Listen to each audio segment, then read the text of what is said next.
আসসালামু আলাইকুম এভরিওয়ান, আশা করি সব ভালো আছেন। আজকে আইছি আপনারা লাগি খলজা বুনা লইয়া খে খাইতে আইও। তো ফয়লাও খলজা আগে ফ্রিজ থাকি বা হরিয়া ভিজাই তৈ রাখলাম, বাদে খইতে সিদ্ধ দিলাই। তো যেতা ময়লা বা রক্ত আছে সপ্তাহ যাইব গিয়া সিদ্ধর লগে বারইয়া বাদে খাটি লাইলাম, খাটি এক সাইড লাগাই তৈলাম, এবার দি বই দিলাম তরকারি। ফয়লা তেল দিছি আর তুরা ডালডার তুরা ঘি দিছিলাম। আর ফয়লাও তো জানো তুমি, তাই সহলে গরম মশলা দিলাম আর কি, ডাইলচিনি এলাচি তেজপাতা যেটা আসিল আমার গরো।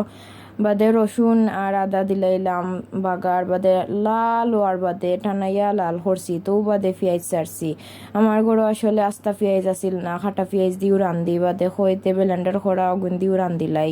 দেখি গেলাম লাগে একদিন ডিফারেন্টভাবে খাইয়া। বাদে দিলা ইসলাম মশলা টুসলা সহলতা, মশলা তো আর বুঝরাই কিতা কিতা দেওয়া লাগে।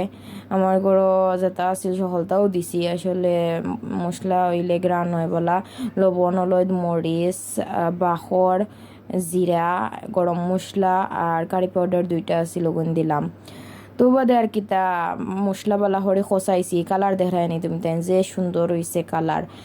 আর কালার দেখিয়াও জানে হর খাই লিতাম। বাদে খলজা দিলাইলাম, তুরা পানি দিলাইলাম, সিদ্ধ হয়ে গেল আর বই গেলাম প্লেট লইয়াও, তো মজা হইছে।